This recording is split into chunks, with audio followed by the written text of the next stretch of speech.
I spent many hours making sure everything was organized before my 2-week vacation. I leaned back in my desk chair and turned to admire the scenery outside the window behind my desk when I heard the inevitably sweet voice of my assistant. "So, Luke, are you ready for the big day?" "As never before, Melanie, this is not the first time for me." "Make sure this is the last time, okay, boss? No need to set a record for most marriages in a decade." I smiled. "Are you kidding me?" "Maybe a little, but you're too good a guy to go through all this crap you went through." "Call a spade, Mel. That was a bunch of bullshit." "Are you ready to leave? Is there anything I should keep an eye on?" "No, I think we've covered everything. Thanks for asking me to leave after Wednesday for the wedding on Saturday. Tonight I can just go to the pub and relax before diving into the sea of details on Thursday and Friday. I'm glad that we decided to make this wedding small. So, will you complain to HR if your assistant hugs you? I've never done this before. Melanie has been one of my closest friends and a very special person to me since the day I hired her shortly after accepting a position at Personal Wealth Financial almost 10 years ago. I will never forget interviewing her for her job. Her resume made her the best candidate, but when she walked into my office, I saw a rather shy, thin girl who seemed shy and reserved. It didn't take long for me to notice the redness around her nose and slightly dark eyes. The poor girl was sick as a dog, but still fought to get through the interview. I was so impressed that I invited her for a second interview. Then I met a real dynamo with an overflowing personality. True, she was not outwardly attractive. She was skinny and didn't seem to have enough butt to hold up her pants. However, I learned that she was full of confidence and personality, and she exuded a beauty that could be learned from some of the most beautiful girls I knew. Her husband was a lucky man. I decided to relax for a few hours at my favorite pub near my home in Kirkland, Washington, and eat a light dinner.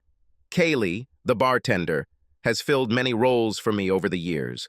Her beautiful red hair framed the stern face of the woman who was my second mother, confidant, advisor, and caring friend. When she was young, I'm sure she was quite attractive, but hard living and smoking left their mark on her features in the late 40s. But to me, she was a wonderful person. She saw me at my worst and always seemed to find the right words when I needed them. The pub was sparsely stocked and had the familiar smell of fried food and an atmosphere of soothing, raw emotion. As I walked towards the bar, Kaylee looked at me and smiled. "Mr. Three Deceptions in the Wind, how is my favorite client doing?" "Better than I deserve, Kaylee. Are you still chained to that guy, or are you ready to run away with me?" "What?" "And ruin your lovely bride's big day this Saturday. So, business as usual, Luke?" "Yes." As Kaylee hurried to the tap, I noticed an attractive woman sitting alone 3 chairs away from me. I guessed she was in her mid-30s. She was biting her lower lip and showing a slight smile, apparently caused by my interaction with Kaylee. I decided to be friendly and greeted her. "Hello?" Her brow furrowed and her suspicious eyes sized me up. "You don't look drunk." I raised an eyebrow. "That's the most interesting greeting anyone has ever given me. No, I'm not drunk." "The bartender said you were 3 sheets in the wind. I assumed that meant she thought you were drunk." "Oh," I laughed. "That's her nickname for me. But it's not 3 sheets. It's 3 lies." "Great. Another guy who can't keep it in his pants." She seemed to bite her lip harder, and there was a look of displeasure on her face that told me this was personal to her. Just as I was about to answer, Kaylee placed my beer in front of me and came to my aid. "Lady, Luke here is one of the sweetest and most loyal men I have ever met. He was not a cheater." A look of distress appeared on her face, and her lips began to tremble. "Sorry." I was pretty sure tears were close to appearing, so I nervously extended my hand in greeting, hoping to avoid the emotional torrent that seemed inevitable. "No problem. I'm Luke." She quickly shook my hand, as if she was afraid of human contact. "No, I'm sorry. I guess you can call me damned too many times to count, or just Linda." "Nice to meet you, Linda, briefly. Sorry. Sensitive topic?" Her mood improved significantly with my stupid joke. I hate making a woman cry, and the change in her mood was a welcome development. "Yes, definitely a sensitive topic, but I think your three-cheat experience has a fascinating story. Probably, but I'm not sure you want to hear it. Come on, Luke. Tell her your story, Kaylee intervened. It's exciting. Linda faked a pout at me. Please? You two won't give me a choice, will you? No, they answered in unison. Okay. Let's see. Where should I start? Life doesn't always turn out the way we expect. I knew my marriage was over long before our first anniversary. Funny thing is, I wasn't too upset about the end of the marriage, but my confidence took a hit. I first started dating Harper in our senior year of school. I was 18 years old, a virgin, and she was also 18, and she was far from innocent. I didn't really seek out her company, but we bonded over a group of friends. I should have said no, but my little brain beat my big brain in this decision. My teammates herded me into the locker room after the game. Luke, when will you stop hanging out with the airship and find a girl worthy of our protector? Chuck, you talk about Aubrey like that again and I'll lay you out. She's not a blimp, just a little cozy, but I like her, and even though we're not dating, she's my best friend. Okay, but you need a real girl who will give it her all. We need to pop your cherry. I don't need your help with sex. Move away. Ted intervened to calm me down. Hey, Luke, sorry. It's just, well, Harper was telling my girlfriend that she'd really like to hang out with you. Harper may be gorgeous, but she likes to hang out with everyone who wears pants. This is not what I need. She's not really like that. She's cute and she likes you. Come to my party tomorrow night. She will be there. Just see if there is chemistry between you. What harm can it do? The guys were very cruel when it came to my friend Aubrey. She wasn't a sleek, skinny model, but she was exactly what I liked. She had a healthy, girl-next-door face that I knew would remain gorgeous well into middle age and beyond.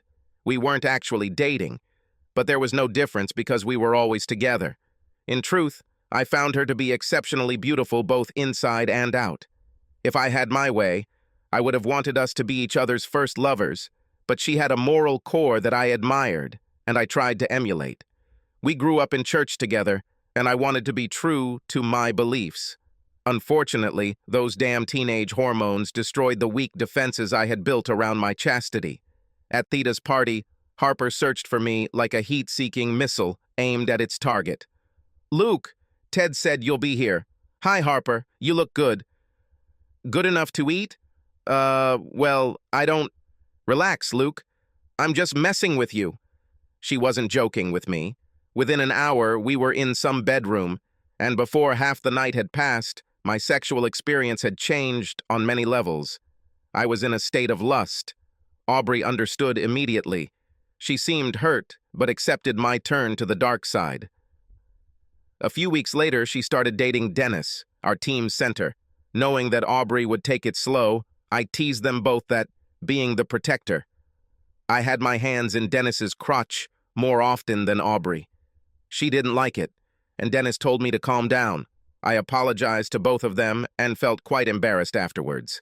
The way they called me out made me feel ashamed of my mercurial attitude, but after all, I was a stupid teenager.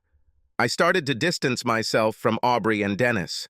Looking back, I realized that I was living in a darkness that made the light around them make me uncomfortable. I wanted to have fun, but being around them dampened my enjoyment. Harper and I dated and explored each other for the rest of the school year and the following summer. I liked our relationship. She was hot and knew how to use her well-developed talents. She was also easy to talk to, and we found that we had many common interests and views. After months of bliss, I began to fall in love with her. Harper was planning to go to Washington State in the fall, and I was going to Indiana to attend Purdue on a football scholarship. Even though I fell in love with her, I knew that the long distance would be difficult for both of us.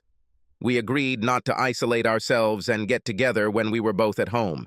My hormones and party instincts ruled my life for the first 2 years of college. True to our word, Harper and I hit it off while we were home. We never discussed what happened while we were apart, and that seemed wise of us. I found myself comparing every girl I dated to Harper and none of them made it to the mark. I missed her more and more, and couldn't wait to see her again. I started calling her more often and felt that she felt the same as me. My love for her grew, although thousands of miles separated us. Some level of maturity and responsibility emerged around freshman year. The values I was taught as a child filled my mind, and I was tired of the emptiness that seemed to be part of my chaotic lifestyle. From that point on, I was only close to Harper and started thinking about how to propose. The summer before my senior year, I needed to know what Harper thought about our relationship. "Baby, can we talk about something?" "Of course, Luke. Are you all right? You look pretty serious." "Well, yes, I thought a lot, and I guess the first 2 years of college I was, well, a little girl crazy. I always loved you and knew that we would be together again, but I was on edge and the girls were so, sort of, available. Were you like that with guys?" I dated a few times for fun, but I always wanted it to be with you. I mean, no one else could compare, you know?" "Yes, I know. I figured you hang out with guys and that's normal. That's what we agreed on. But this year was different for me. It began to seem to me that I was cheating, and I realized that I wanted to be alone, a woman man with you. I wanted you to know that I haven't kissed a girl since we were together last summer. I hope maybe that you can promise me that you feel the same. I love only you, Luke. I want to spend the rest of my life with you. Will you marry me?" Harper jumped into my lap and started jumping up and down, shouting, "Yes, yes, yes." We made love, and then lay next to each other and began sharing our dreams of a life together. She suddenly sat up with a worried expression on her face. "You don't want to get married now, before our senior year, do you?" "No. Maybe a few months after we graduate." Harper seemed relieved by this. I assumed she was thinking about what would be practical, but it still bothered me a little. I also realized that I never received an answer regarding her recent loyalty, but she waved a magic wand that made me believe that she was faithful only to me. At that moment, it was a small thorn in my mind, but it began to haunt me again. Harper got a job at a real estate agency, and I started my career at a financial planning company, Personal Wealth Financial. We got married in December of that year, and I thought I was happy. I was determined to return to the faith I had grown up with. But it became obvious that Harper was not interested in spiritual matters. I began to realize that living with someone gives much more insight into who they really are. I didn't have to wait too long after the wedding for the first sign of anxiety to appear. Harper talked me into cutting short our honeymoon in California's wine country so we could attend a New Year's party with more of her friends, most of whom she knew from college. I hardly saw my newlywed all night. The party took place in the dance hall, which we rented together. Harper rushed around the room, chatting with everyone. Sometimes I didn't know where she was. Several of her friends kept me busy, almost as if this was their assignment for the night. I had to carry the limp Harper into the car and into our apartment. She was very considerate and apologetic about her behavior at the party, so I forgave her. But over the next year, many things accumulated in my mind that I could not come to terms with. A year has passed, and it's time for another New Year's party in the same place. I didn't really want to go, but I also felt obligated to see what Harper does when she's alone with her friends. I figured I had a better chance of seeing the real Harper if she didn't think I was there. So, at the last minute, I backed out, citing an upset stomach. Harper almost seemed relieved that I was staying home. I let the party go on for a few hours and then showed up around 10. I tried to remain inconspicuous when I arrived. It didn't take long for me to see Harper across the room. A group of 6 guys stood around her, and they all took turns, exchanging passionate kisses with her. Then I saw her drag one of them by the hand into the corridor, leading to the small dance halls. The others retreated, exchanging high fives and looking like they were standing in line. I stood there for a while, wondering what to do, and decided that I had to see what would happen next. I crossed the room, but I couldn't go unnoticed by Harper's friend, Amy. "Luke, Harper said you're homesick. Get out of my way, Amy."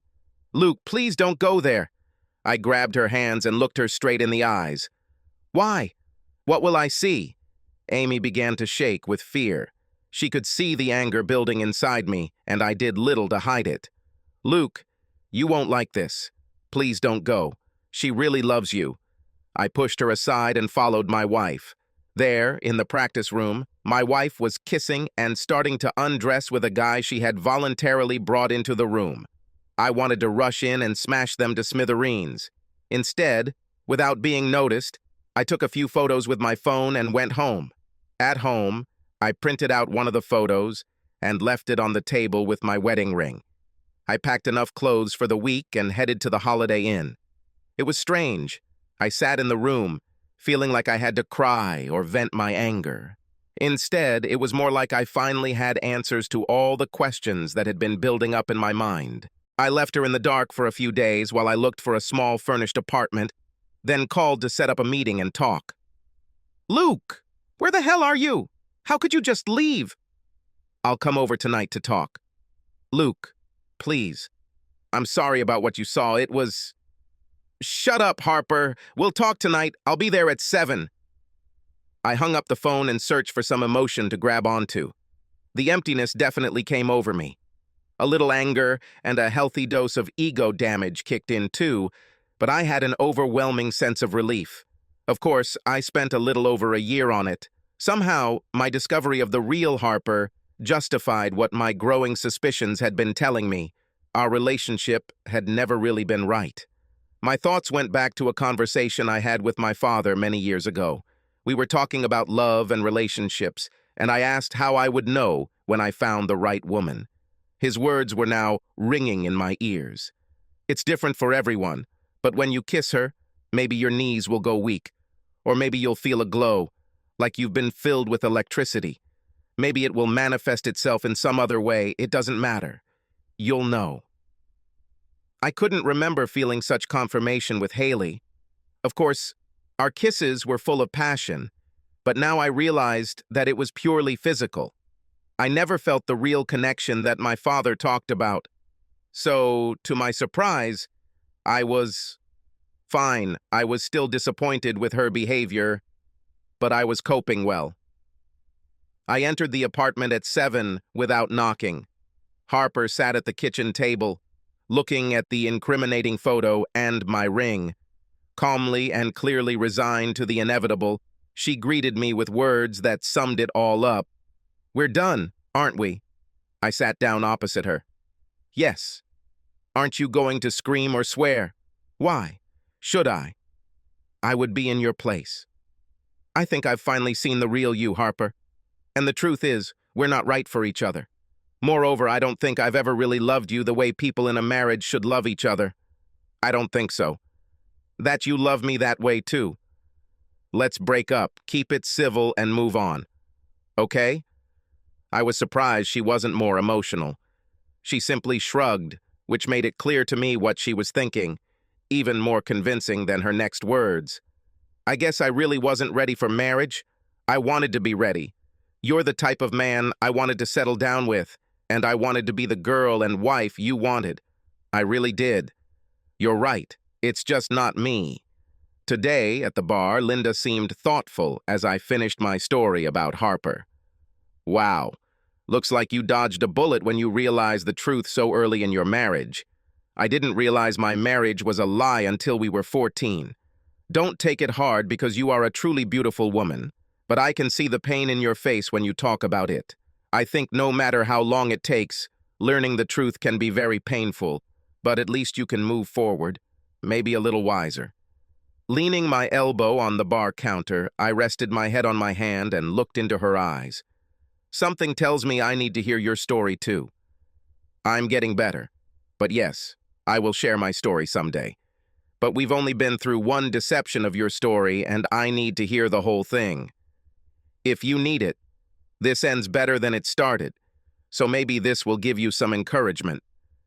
Linda looked away for a moment and seemed to be deep in thought. Are you still seeing Harper? Sometimes. Shortly after our divorce, she was diagnosed with multiple sclerosis. It forced her to grow up quickly. She carries herself well and ends up marrying a nice guy. They seem right for each other. You're not the kind of guy who likes karma to bite his ex in the ass, are you? No, and I certainly don't. Having a disease or something like multiple sclerosis is not something I would wish on anyone. And I still have good feelings for Harper. We parted on good terms. So who's number two? I couldn't help but grin. Number two, an apt description of how things turned out with Zoe. I met Zoe at a party thrown for my old friends, Aubrey and Dennis. They married in college, and after graduation, Dennis took a position with a large manufacturing company. At a very young age, he was promoted to vice president of finance and had to move to Dallas. All their friends gathered in the Hyatt ballroom to wish them luck on their move. I was talking to a friend when the room seemed to light up as Zoe walked in with an aura of glamour and grace. She was, in a word, amazing. I later found out that her photo was on the cover of Maxim about a year ago. Every man, including me, had to wipe the drool from his lips. Most of the men there were married, and their wives were with them. Then the funniest thing happened. No Army general could have organized a defense faster or more effectively than the maneuver that the wives instantly launched. Almost every man has been physically drawn into a serious conversation with his spouse. I was one of 3 free men left, and Zoe quickly directed her hungry gaze at me. I watched as she deliberately walked towards me, and I instantly feared that the reaction in my pants would soon become apparent. Hi, I'm Zoe. Am I imagining, or did about 20 women just demonstrate their rights to their men? I guess it's not your imagination. By the way, I'm Luke. She shook my hand, and her touch sent shivers down my spine. Zoe, nice to meet you, Luke. Looks like the ladies must think I'm a threat. You don't seem to have a chain and ball protecting you? No, my chains were broken months ago. And yes, you are a threat. You should know how beautiful you are.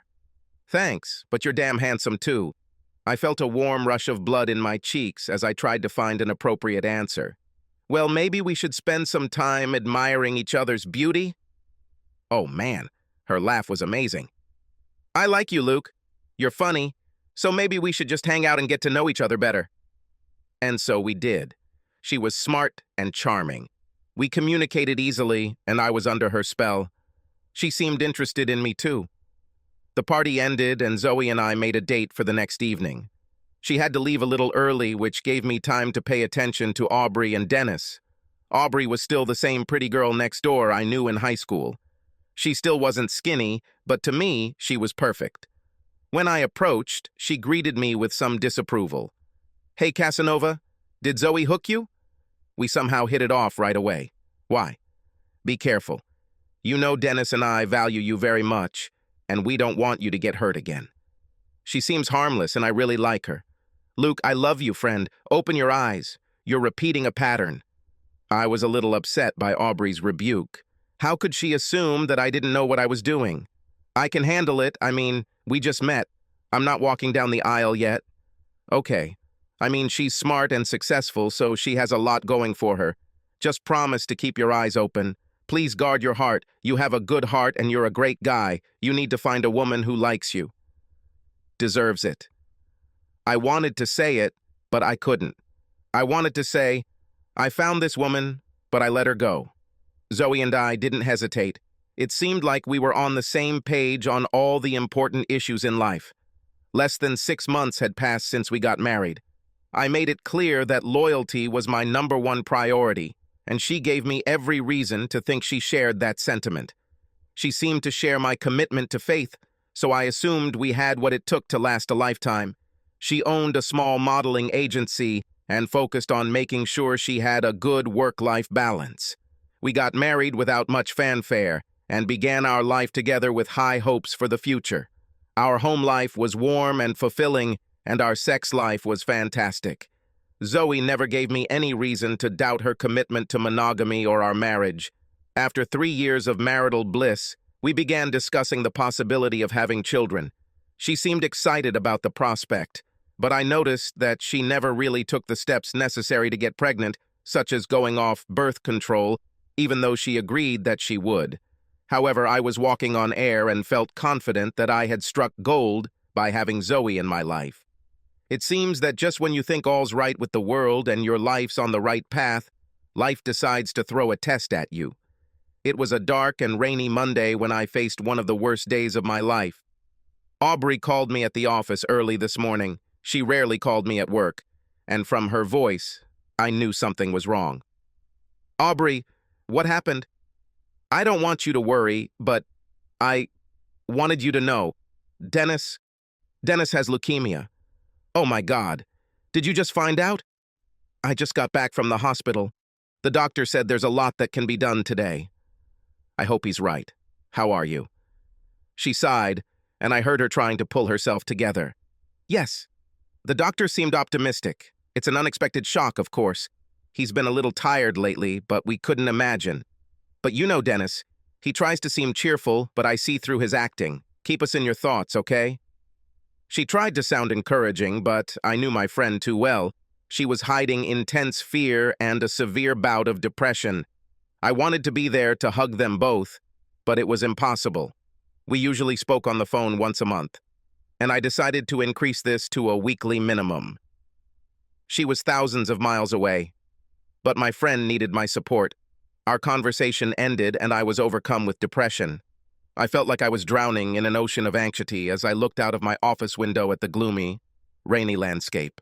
I was confronted with this news when my friend, Melanie's personal assistant, quietly walked into my office and closed the door. Her face was flushed and her eyes were red, as if she had been crying, and I assumed that she had found out about Dennis and Aubrey. I was wrong. Luke, you know that I love you and would never want to hurt you, right? Mel, you're scaring me. What happened? I've been worried all week about this, but you should know.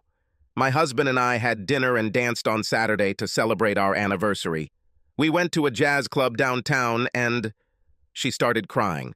My head was racing, trying to guess what she was going to tell me. Then it dawned on me. Zoe was supposed to be at a partners meeting on Saturday in Portland and stayed overnight. What, Mel? Your wife was there with some guy and they... Well, I took some pictures. Oh God, I'm so sorry, Luke. The photos were pretty clear. Caresses under the table, body-to-body dancing, and passionate kisses were clearly visible. My tears flowed like Snoqualmie Falls. First, the terrible news about Dennis and Aubrey tore my emotions apart, and now Zoe had betrayed me. Melanie consoled me with hugs and apologies. I was able to calm down and thank her for telling me and apologized for Zoe ruining their weekend. Mel forwarded the photos to me, and I printed out the more graphic ones to use that evening. I recognized the guy as one of the models Zoe managed. I stopped at a pub on the way home to drink some courage for confrontation. Kaylee was great at helping me calm down. Several of my friends from my football days were there too. I didn't know at the time, but the two of them hatched a plan to teach Zoe's lover a lesson. Later, I found out that they found him and beat him to a pulp. I kinda wish they wouldn't do it, but at the same time, I felt a lot of guilt for being secretly happy about it. Waiting for Zoe to return home seemed like an eternity. My stomach hurts.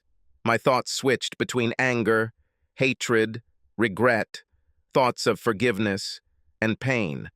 When she finally came in, I was sitting at the dinner table with my evidence ready to be presented.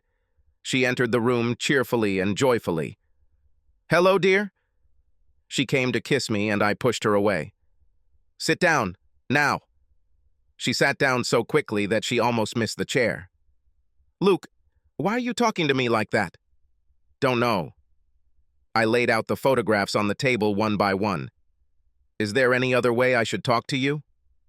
She looked at the first one and immediately turned pale. Her tears flowed freely and might have melted me a day ago. Now they only annoyed me. "So, what part of loyalty didn't you understand?" "Luke, What? What are you going to say? Is it just sex? It doesn't mean anything? You only love me? What can you even say to justify yourself? Please don't hate me. Give me a few days to cool off. I'll never again..." "Never what? Never do this again? How many times have you done this with this guy? How many other guys have there been? I can't believe you betrayed me like that, especially knowing how Harper cheated on me." You just don't understand a woman like me. Understand! My anger boiled over. I pulled her neck until her face was inches from mine and screamed as loud as I could. I absolutely understand who you are. I would call you a pig, but that would be an insult to pigs. You tricked me, didn't you? I'm sure you and your boy loved talking about me, while he was taking you from me. I pushed her away roughly because I was afraid of what I might do. I saw fear in her eyes, and it both pleased and scared me. I couldn't look at her face anymore, so I turned my back to her to gather the strength to speak more calmly. I guess I'll never understand a liar or a traitor. You really deceived me. You betrayed me and everything I thought we had. Damn! I didn't think I could be so hurt, but congratulations, It worked. I understand exactly what you are, and I know for sure that I can never trust you again. I walked around a few times, trying to calm my anger while she cried quietly. I want you to leave this house tonight. My lawyer is already preparing the divorce papers. The preliminary agreement comes into force because you set yourself up. You have half an hour to leave, and we will communicate via text about how are you going to get the rest of your things. I was about to leave, and she was in tears. I did not care. Luke, please, I love only you. Please don't leave. I stopped, turning my back to Zoe as I looked at the floor. Love? Well, I don't love you anymore. When I look at you, all I see is ugliness and absolutely nothing I want. And don't you dare say you love me. Love doesn't do what you did to me. Now get out of here before I come back, and tell your boyfriend to run. Fast and far. Linda was careful when she made her observation. Your reaction seemed stronger to me than I expected. Although we just met, I got the impression that you are a kinder and gentler person. Luke is truly both kind and gentle, Kaylee added. But betrayal can awaken the beast in us all. Yes, I admit that I may have been a little crazy. But Linda, you've obviously been on the wrong side too, so maybe you can understand. With Harper, I knew we were never. I thought Zoe was the one with all my heart, and she tore my heart out. I said those things to blow off steam and maybe hurt her as much as I could without resorting to physical force. But then, what I said was true. Maybe she'll learn a lesson from this, or not. How did it end after that? Were you able to somehow find closure or go your separate ways amicably? I calmed down, and we eventually talked. If it had just been a mistake, I think I would have tried to save our marriage. After all, I'm not perfect, so I was hoping for forgiveness if the roles were reversed. But there was a scam that had been going on since before our marriage, and she couldn't even commit to ending it. So we separated, but not on the most amicable terms. Surprisingly, Zoe meekly accepted the divorce as it was presented. She moved to New York, and I have never seen or heard of her since. What happened to her lover? You said he was beaten badly. Did that affect you in any way? He had a lot of bruises and was in a lot of pain for a while, but he recovered. What upset him the most was a scar over his eye that threatened his modeling career, but even that faded over time. Strangely, Zoe was my alibi. As the attack happened 45 miles away at the time, I ran into Zoe in our dining room. I admit that my first reaction was a feeling that justice had been served, but that quickly passed. Of course, he was a bastard, but I didn't want this to happen, and I never instigated it. So that's two. It seems you chose the same type of woman, expecting different results. I smiled sadly. You sound like my friends. They all tried to tell me the same thing, but apparently I'm a slow learner since I went down a similar path after Zoe. Are you kidding? No. I would. As sad as it was, I think you'll like how I found out about Samantha cheating. My divorce, it was finally said in October 2016. I decided to fly to Dallas to see Aubrey and Dennis and spend Thanksgiving with them. As usual, there was a lot of air travel this week, and I found myself in SeaTac waiting several hours due to delays. I was concentrating on my beer in the lounge when a beautiful blonde sat down across from me, having an intense conversation on the phone. Listen, I can't control what the airlines do. I can't walk up to the gate and demand that we take off because you demand that I arrive on time. The flight is delayed. I'll be later than expected. She had cute dimples that danced across her face as she spoke, and I couldn't help but smile to myself. She ended the connection without waiting for a response from the other end, and muttered a few words under her breath. Then, looking at me, she realized that I could not help but hear her conversation and assumed that I was laughing at her. "Are you laughing at me, idiot?" "Oh, God, no, I'm sorry if it came across that way. I didn't mean to hear you." "Then what are you laughing at?" I got hooked and decided that honesty was the best policy. "Sorry, I hope this doesn't offend you, but, well, I notice you have these amazing, beautiful dimples that really dance on your face when you argue with someone."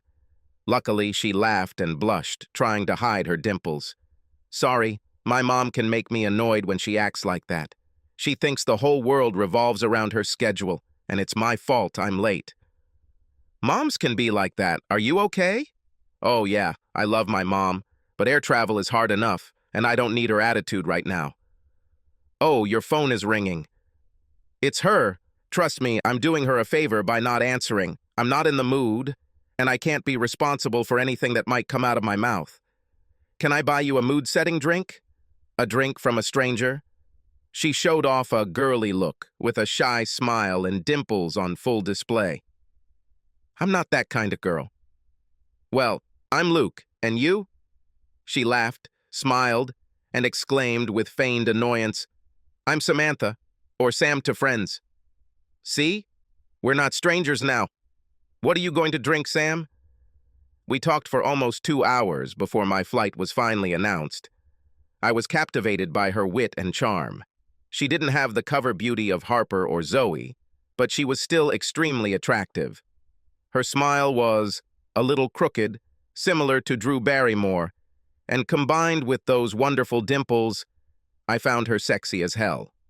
She had the body of an athlete, which made me feel like a high school sports star who had let himself go a little.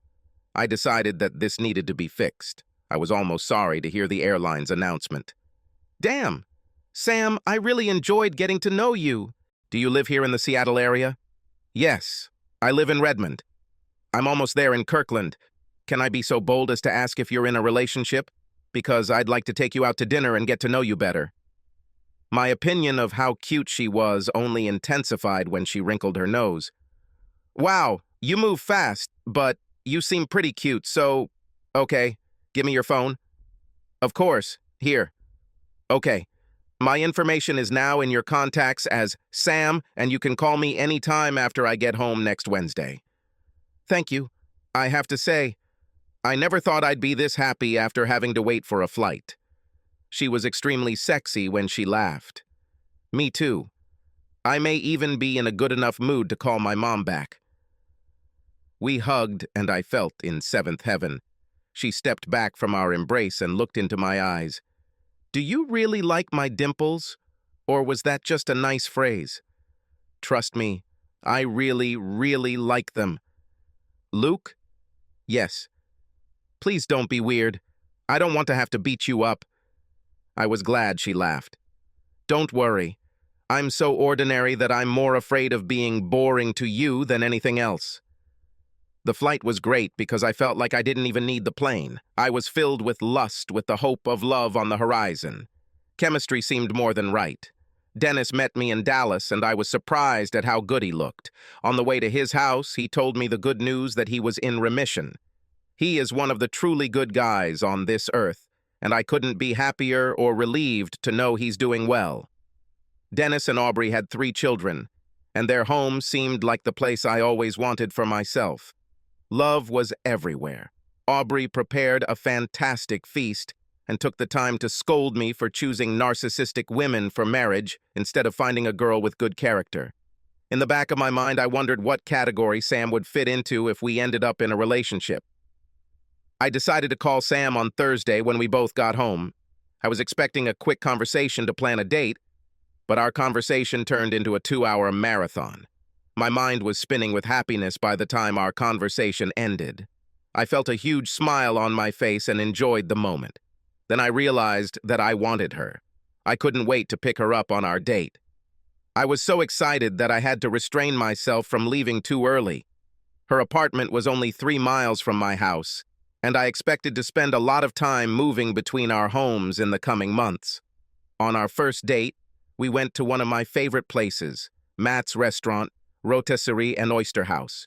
We talked easily and I could not take my eyes off her. I fell in love much faster than I wanted, but it was clear that I was falling in love. The longer we talked, the more beautiful she seemed to me. Our conversation turned to light kisses during dessert. We had barely walked out the door when she pulled me into a passionate, wet kiss. "Luke, you have no idea how much I want you to come to me." "Oh, I think I understand how much, but I want to slow down a little. Is that okay?" "Yeah, probably. You still haven't gotten over the divorce, so let's take our time." "Thank you for your understanding. You're much more understanding than my little brain." "Luke, I've been lusting after you since the moment you told me your name at the airport, but let's take it at a leisurely pace. That suits me." Cold showers worked for a few weeks, but by Christmas we realized we were in love and let our passions flare. I've never run a marathon, but getting intimate with Sam was the most intense workout I've had since I played football at Purdue. Luckily, her favorite position was cowgirl, so I had time to catch my breath. I wanted to make sure I could handle it, so I started living a healthier lifestyle as my biggest New Year's resolution. A few months later, Sam moved into my home just in time for Valentine's Day. There was no doubt that we were an exclusive couple and were moving quickly towards commitment. We were planning a small and intimate wedding for the summer. Sam played sports at a competitive level and remained active in a variety of sports. Hiking, kayaking, biking, and running filled our weekends when we weren't busy with the sleeping Olympics. She was actively visiting the local gym, and I decided to sign up too. We made working out a competition, so I bought us both a Fitbit and an iPad app that allowed us to track our fitness progress as individuals and as a couple. I was in the best shape of my life. The wedding was scheduled for the first Saturday in August. We invited only immediate family and a few friends. My personal assistant, Melanie, came with her husband. Aubrey and Dennis flew in to visit. I felt like I could do it this time and couldn't wait for Sam to become Mrs. Riley. The wedding was informal, with only 37 guests, so Sam didn't feel stressed. Sister Sam was the bridesmaid, and she didn't bother choosing other participants. Our priest performed the ceremony right in the reception hall, avoiding problems with transportation or loss of time. I stood with the priest, waiting for my bride to come to me. Before the procession, I examined the guests. Melanie was sitting a few rows back and beaming at me, but I didn't see Aubrey or Dennis. I hoped they didn't have any problems with the flight. We said yes, kissed, and started celebrating. The longer the appointment went on, the more worried I became that I wasn't seeing Aubrey or Dennis. About 2 hours into my appointment, I felt my phone vibrate with an incoming text message. "Luke, I'm sorry we missed your special day. I didn't want you to worry or ruin your celebration, but Dennis's cancer has returned. He went to the hospital yesterday. Don't worry, we're okay, but I'm so sorry I couldn't be there for you. Call me when you get back from your honeymoon." I told Sam, and she agreed that I needed to call Aubrey immediately. I called and she tried to convince me that everything would be fine, but we knew each other too well. Dennis was in trouble, and she couldn't hide how scared she was. Sam and I honeymooned in Hawaii, and I tried not to think about the difficulties Dennis and Aubrey faced on their own. All things considered, it was a wonderful trip, and I was comforted by Sam's understanding and attention to my emotional needs, in addition to her considerable skill in meeting my physical needs.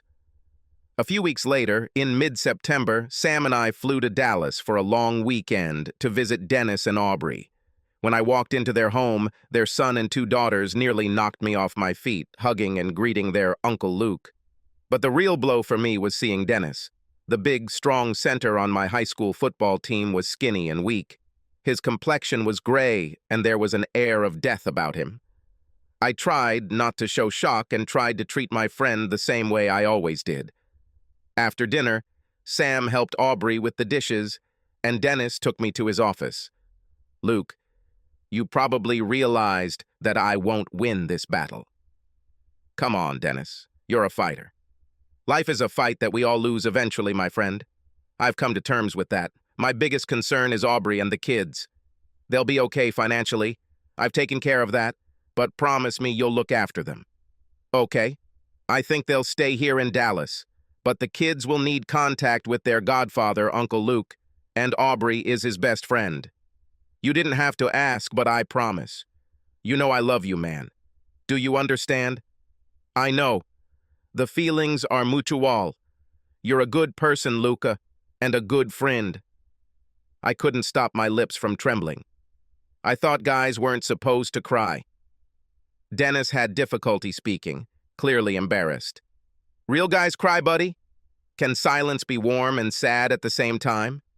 She stayed like that for a few moments until Dennis changed the subject. By the way, Sam seems wonderful. I hope you and her have a long, happy life together. 2 weeks later, Dennis left. The farewell ceremony and burial took place in Washington, where their families lived. Aubrey and the children stayed with us for several weeks while we tried to help them get through this difficult time. Yet again, Sam was wonderful and a true partner during difficult times. A few months later, Sam came to me with an idea. You know Hugh, the owner of the gym? He's about to retire and asked if we'd like to buy the place. Really? What do you want to do? My career at Microsoft isn't bad, but it's more like a dream. It's what I'd like to do. Well, I don't really want to change careers. I've gotten too comfortable and made a lot of money in the market. Why don't you do it yourself? Alone? I guess I could, but I don't have that kind of money. Maybe I can help. How much is Hugh asking for?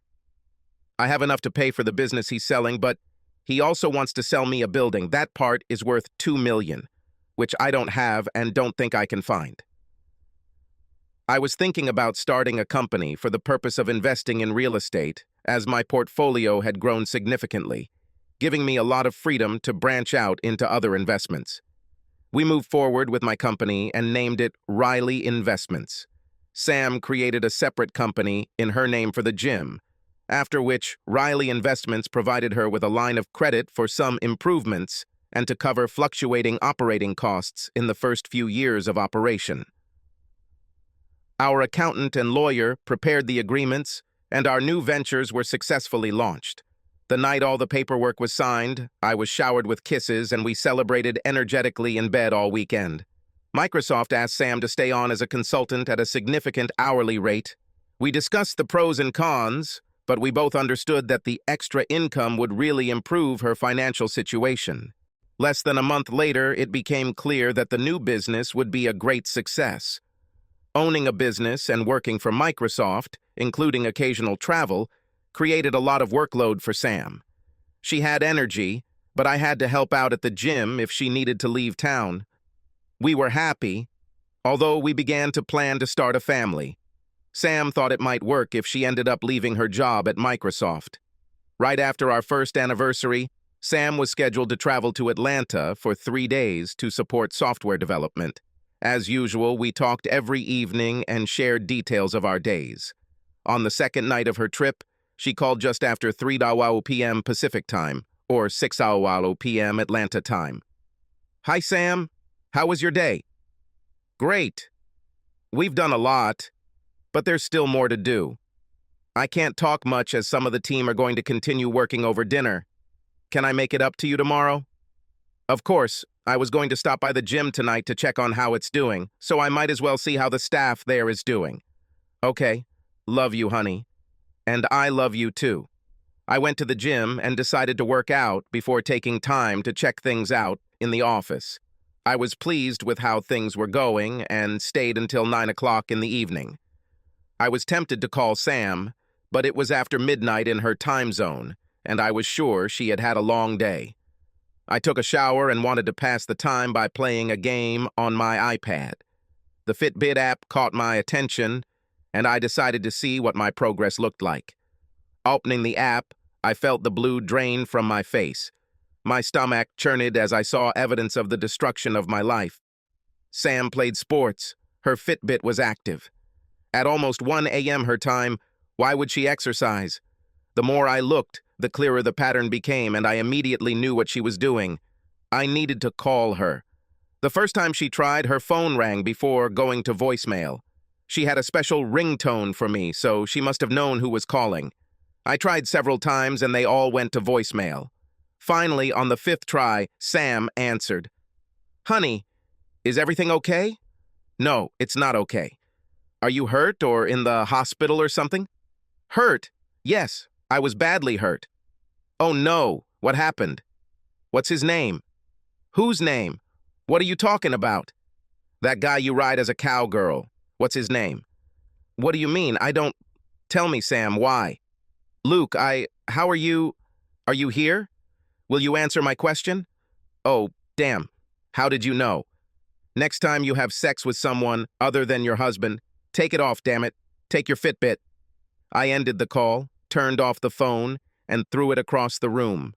Sleeping was not an option. I went for a walk to cool down, but instead, I walked for miles crying.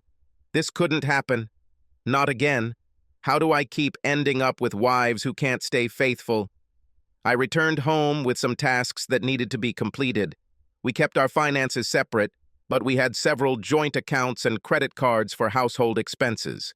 I sat down at the computer, transferred money from the accounts to one of mine, and closed the ones I could online.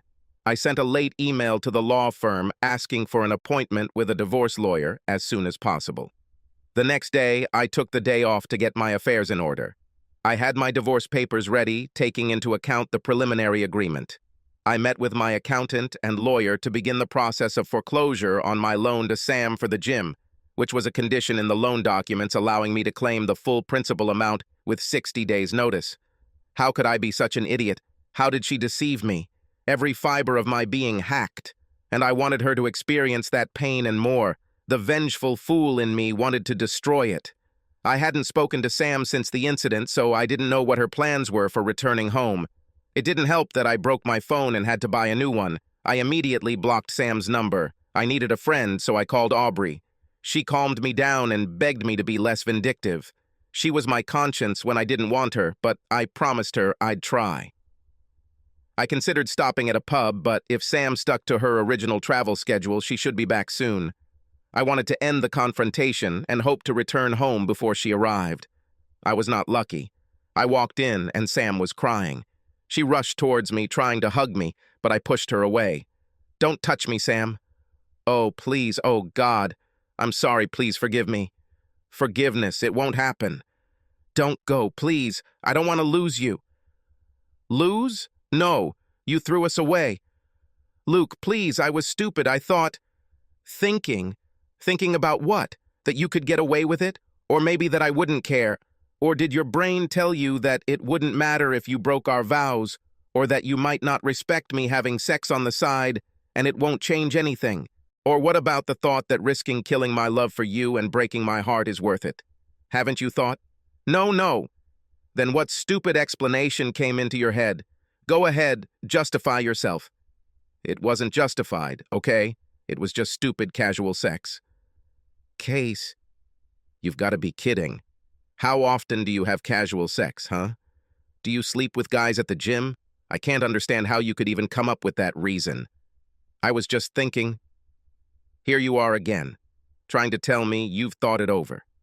If the problem is your libido, I was just a call away for a little phone sex. If you can't go 2 or 3 days without, then you're out of control. Please, Luke, help us get through this. Let's sum it up, dear. You allowed another man, whom you still haven't named, to become intimate with you in a way that belonged only to you and me. Don't give me nonsense about what this is your body, and you can do with it whatever you want. It's yours and mine. Giving up everyone else until death do us part. Remember that? Well, there was death. Our marriage died as soon as he put you to bed. She cried deeper than I had ever heard from a human being. I wanted to enjoy her pain, but it was killing me too. Pull yourself together, shut up and listen. You will be served with divorce papers in the next few days. No, please, no divorce. Help me fix this. Listen, damn it. The terms of the preliminary agreement for adultery are going into effect. You will get very little of this. I also demand the loan be repaid. The balance of the principal amount is just over $350,000. You will have 60 days to pay it off, or you will lose it. The gym is in my favor. No, Luke, you will destroy me. I said shut up and listen. I won't demand the loan back if you sign the divorce papers. Resist, and I will demand everything. I don't care about the money or the gym, I just want you. Please, let's try to get through this. No, Sam. You knew my painful history with cheating wives. You swore you wouldn't do this to me, and yet a year later you did exactly that. I can never trust you again, especially when you show such little respect for me, knowing what it would do to me. Damn, Luke, I made a big mistake. I'm not perfect, but neither are you. Are you telling me you never wanted to be with another woman? I controlled my anger to remain calm. I bit my lips so hard I could taste blood. Yes, I'm not perfect. Everyone has fantasies. The difference is that you acted on yours. I would never do that. Please, stop begging. It makes me feel bad. But we were planning a family. What? Do you really think that I would want my children to have a mother who thinks the way you obviously think? I want kind, respectful, moral, loving children who will make this world a better place. I don't want their lives to be influenced by someone who could do what you did. She started crying bitterly again, and I really didn't want to hear it. I left and told her I'd be back in a day or two when we'd both calmed down. It was hard to leave the broken woman. I loved sobbing inconsolably on the floor. At first, I hoped that she felt as destroyed as I did, but I felt terrible guilt for the way I left her. Plus, I needed to leave before I broke down. I didn't want her to see it. After a few days, I calmed down. We talked, and I agreed to go to counseling to see if our relationship could be saved. I didn't want to be a thrice loser, and I really cared about her. I just didn't know if I could ever get back that feeling of having her as my life partner. After 6 weeks of seeing the counselor, we were driving home from our last session, and Sam was unusually quiet. I glanced at her several times and saw tears slowly rolling down her cheeks. Like a lot of guys, I'm not particularly attentive, but I knew this night would change everything. We entered the house and walked in silence, and Sam broke the silence. Can we talk? I need to tell you a story. Of course, dear. I assumed she had chosen to sit next to me on the couch to avoid eye contact. Sam took a deep breath and fought for composure as she began her story. When I was a child, I was very close to my dad. I was his princess, and he was my hero, as it should be. My sister and I would always snuggle up on his couch while we watched a movie, or just relax together after dinner. Even in my years of teenage rebellion, we were close. When I was 16, I made him a promise of purity in our church that I would keep myself until marriage. I didn't make that promise lightly. I meant every word. Our church had similar events when I was a kid. Yeah, it was common back then. Anyway, I started dating a guy from our Sunday school class. We dated for about a year, and he kept pestering me to get closer. On my 18th birthday, I gave in, and Pandora's box was open. I couldn't get enough. I know how you work. Yeah. Anyway, one night when the rest of the family had to go to a banquet, my boyfriend and I were left home alone. Of course, we were naked as soon as the family car left the driveway. About 15 minutes later, we were doing it, and yes, I was active. I looked up and saw my dad in the doorway, looking at us. He was diabetic and forgot his insulin, so he had to go back for it. His mouth was trembling, as if he was about to say something, but instead, he just walked away. I covered myself enough to run after him, even though I didn't know what I was going to say. Right before I left the house, he turned to me. He had tears in his eyes, and I felt like I'd been struck by lightning. I couldn't move. Then he calmly said, "You're a grown woman now, and you can make your own choices." Then he left. He took it quite calmly. No, not really. I hurt him terribly. But what broke my heart was the look in his eyes that night and every day after that, until he died. Before that, when he looked at me, it was impossible not to notice the look of love. I would have sworn his eyes sparkled. But after that night, that look disappeared. When he looked at me, I felt that he saw only a sight that no father should see. Sam was covered in tears and pain, remembering her past.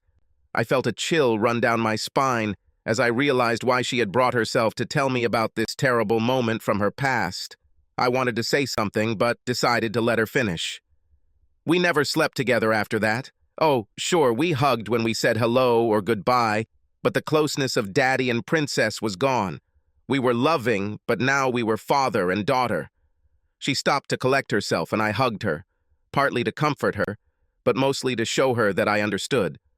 Luke, now when I look into your eyes, I see the same look that my father had. Every time you look at me, you relive my betrayal.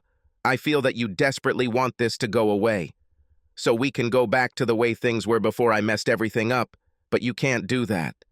I'm sorry. I'm not keeping this to punish you or anything. I still love you. I know you love it, but that look will always be there. You can't trust me no matter how much you want to, no matter what I do to make you believe that I will be faithful and never leave again. Deep down, you'll always be afraid of that old saying, once a cheater, always a cheater. There's nothing we can do. I've broken what we can't fix, so things can be the same. Are you saying we're giving up? I'm saying that you deserve someone you can trust with all your heart, and that I deserve to find someone who looks at me the way you did before I was stupid.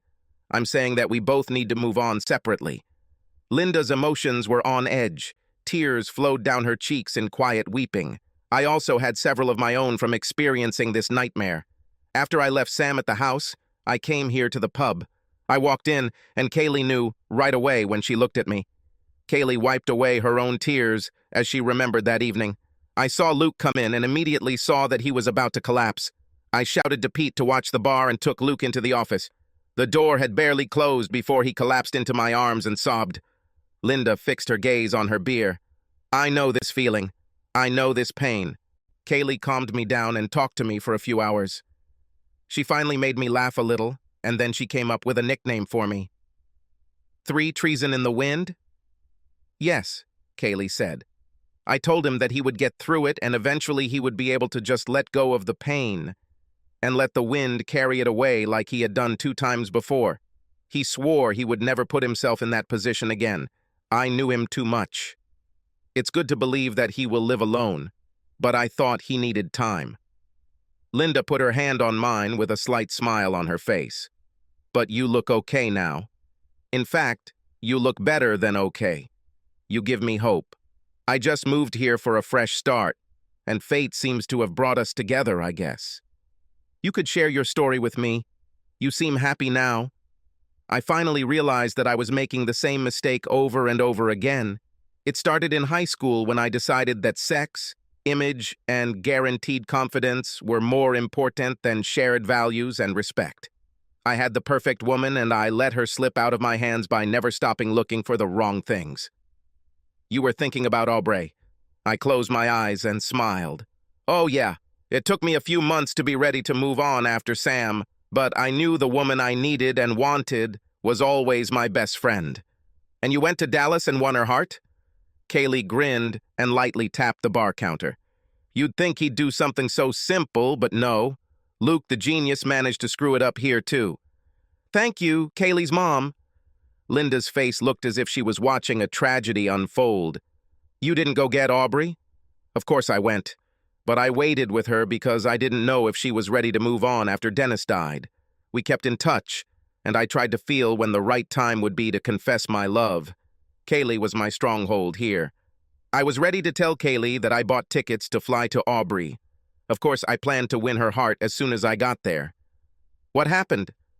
I woke up after a sleepless night.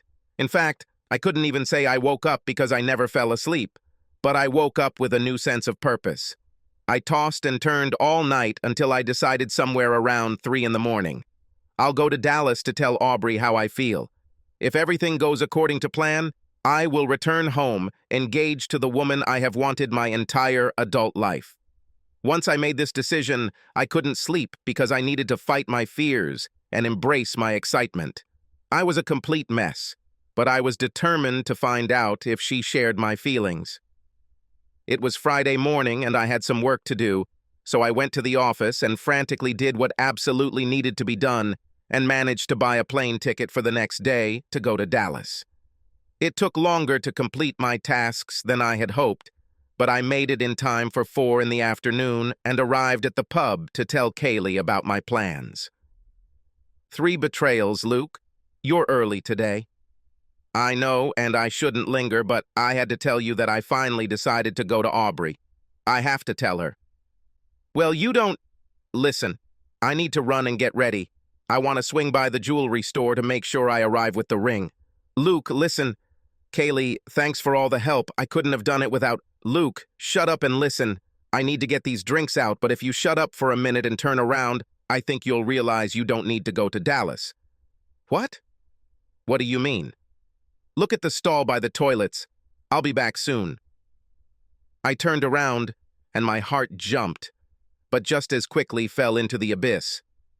I recognized her profile enough to recognize Aubrey, and she was sitting with some guy, holding his hand across the table. They smiled at each other like two people sharing a common love. The pain in my stomach was unbearable. I quickly left the bar before making a fool of myself. I was shocked. My brain was a complete mess, and I couldn't put two simple thoughts together. I turned off the phone and just drove around, feeling sorry for myself.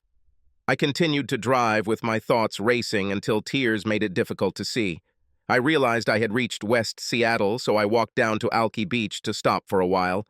My eyes lit up when I finally found a parking spot. I parked and just sat there, crying like a baby. Finally pulling myself together, I walked out onto the sidewalk along the beach and just sat there. Watching the sun set over the water, thoughts of all kinds flooded my head, but I still couldn't concentrate and felt completely lost. It was about midnight before I was able to return home. I showered, got dressed, then drove to the office around 1 a.m., hoping to occupy my mind with something else. Apart from canceling my flight, I achieved nothing. I fell asleep on the office couch for a few hours, then just sat in the chair by the window, searching for answers that seemed out of reach. Should I let her go? Should I fight for her? I couldn't bring myself to decide which way was right and which way was wrong. Finally, around 2 p.m., I went to the pub to see Kaylee. I realized I left last night without talking to her after she warned me that Aubrey was there on a date, so she was probably worried. I walked in and Kaylee saw me immediately, but her expression wasn't what I expected. I expected her to be concerned about me, but she was clearly angry. "You fucking idiot! What the hell were you thinking running out of there?"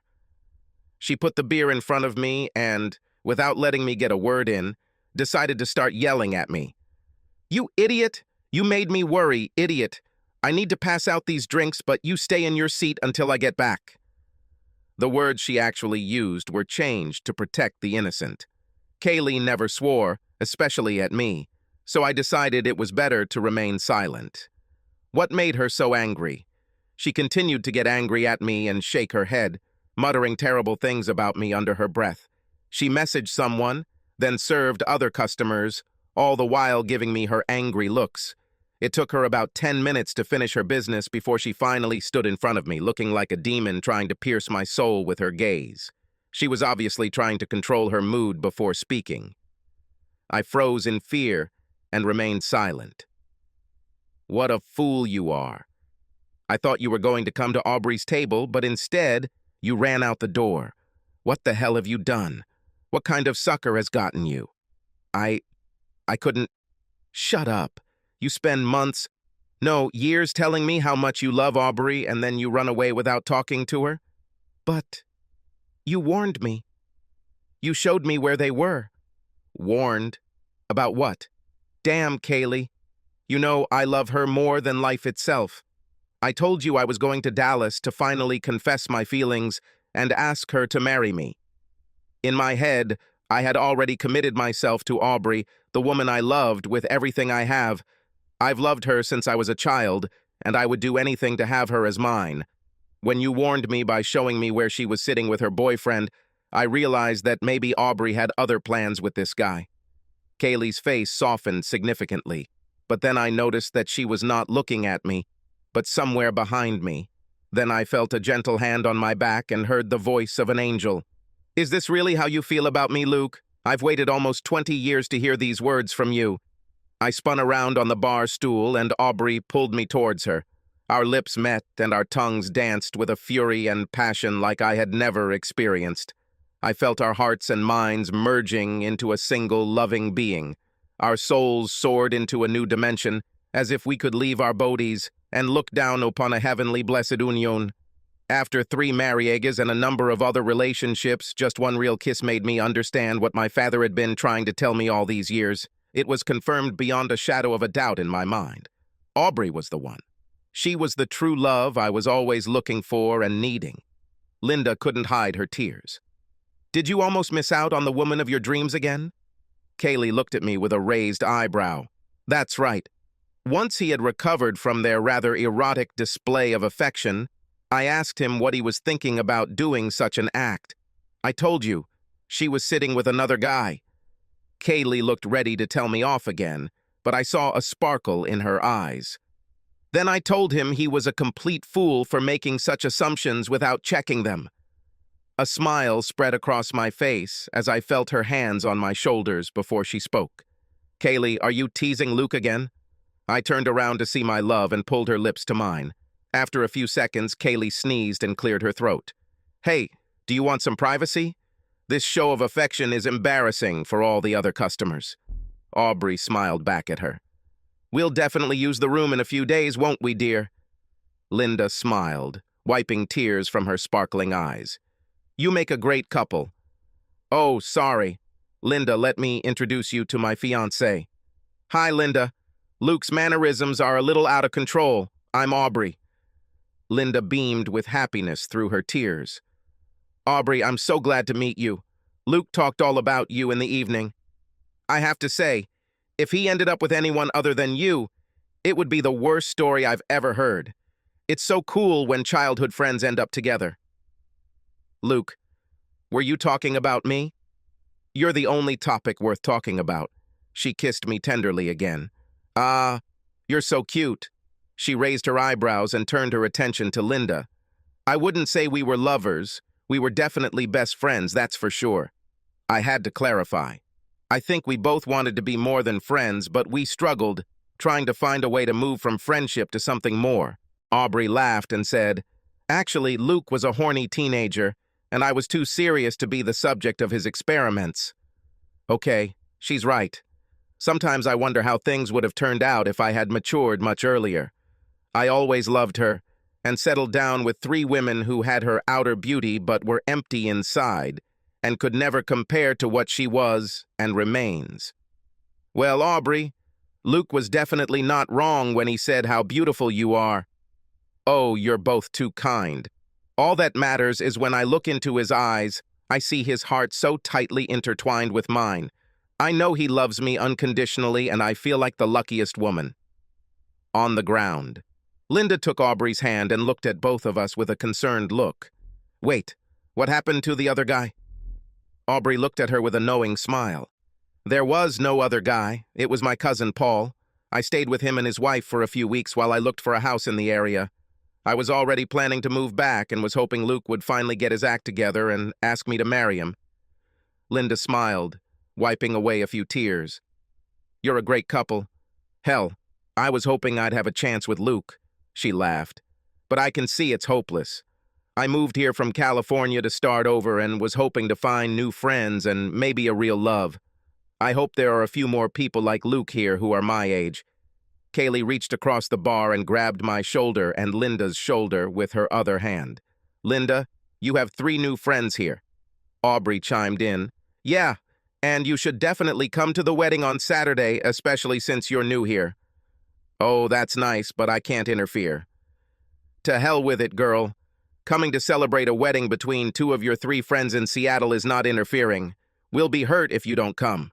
Plus, almost everyone there will be from the area, and I'm sure you'll make a bunch of new ones.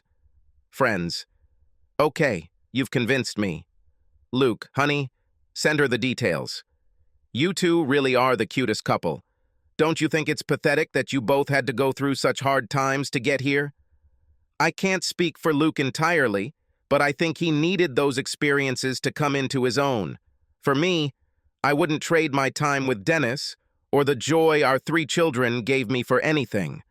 I love this man, with everything I had, so wishing we had started differently with Luke is irrelevant, and in the end, it might not have worked out at all. I think the timing was exactly right, and Lord knows what he's doing. My love for Luke has never left me, and it's just as strong as the love I had for Dennis. I'm just blessed to have 2 great men in my life to fill it with love. It's so sweet. It's truly a miracle that you 2 are finally together. It wasn't a miracle. It was a conspiracy. I said, as Aubrey smacked me on the head and laughed. Kaylee and Aubrey planned everything behind my back. It's kind of true, Kaylee added. When Luke and Sam broke up, I called Aubrey. Luke had already told her, but I told her that wasn't the reason I called. I asked her when she and Luke would finally understand and get back together. Aubrey giggled as she continued the story. Dennis had been gone for 11 months, and I wasn't ready for another relationship yet. I admit that the idea of being with Luke wasn't new to me, but I wasn't ready yet, and I didn't think that Luke would, given his recent breakup. Luke and I continued to talk at least once a week, and I could hear the anger and pain in his voice. So I told Kaylee to work on his healing process since I knew he was almost here every night, and I would try to gauge his progress when Luke called. I already knew I wanted Luke, and I figured he'd be ready around the same time I was healed enough to move on. I intervened when Aubrey paused. About 6 months passed, and I found myself unable to think about anything or anyone other than Aubrey. I even considered leaving my job and moving to Dallas to start my own business in hopes that Aubrey will be the future. Of course, he didn't know that I was already planning to return home to Kirkland. Shh, darling. I'm telling you. Carry on, hero. So they planned when Aubrey would show up at the bar to catch me off guard. And then that fool almost ruined everything with his evaporation. Kaylee, you can't let the guy tell his story. Sorry. Carry on. Like I said, that's when I almost ruined everything. You know the rest. When Aubrey came up behind me after Kaylee told me off, it was like going from complete darkness to a glorious light. When Aubrey spoke before I could say a word or even finish turning my chair, I received the deepest, most passionate kiss of my life. I felt it, as if a flash of electricity had triggered my heart to begin beating for the first time. That was an incredible kiss, darling. That was an incredible kiss, darling. Every kiss with you is like this. Anyway, when we finally pulled away from each other, she looked me in the eyes and asked, "Tell them, honey." I asked, "Luke, do you really love me as much as you just told Kaylee?" He spoke so sweetly about me. And I said, "I love you with everything I have, and I want us to be a family. Marry me, Aubrey." That was 4 weeks ago. Wait, you two organized an entire wedding in 4 weeks? Linda, I spent 16 years trying to get the woman I always wanted. I knew she was the one for me all along, and I lost her by making too many stupid mistakes. We weren't going to waste another second. The wedding was great. No one will ever convince me that there is a woman more beautiful than Aubrey. Linda actually came to the wedding. She spent a lot of time getting to know a lot of people, but especially paid attention to Aubrey's older brother, who turned out to be single. They have been a hot couple for a few months now, and Linda has become one of our closest friends. I'm no longer Uncle Luke. The kids call me Daddy Luke now. They asked if they should call me Dad. I told them I already loved them like they were my own, but their dad was a special person, and they should always remember him as their dad. Papa, or as Papa Luke became, would be perfect. Before the wedding, Aubrey asked if I wanted a prenup. No way, darling. You are my life and everything in the world to me. Trust me, there is no plan B as far as I'm concerned. So, 3 betrayals in the wind doesn't go on record? No way.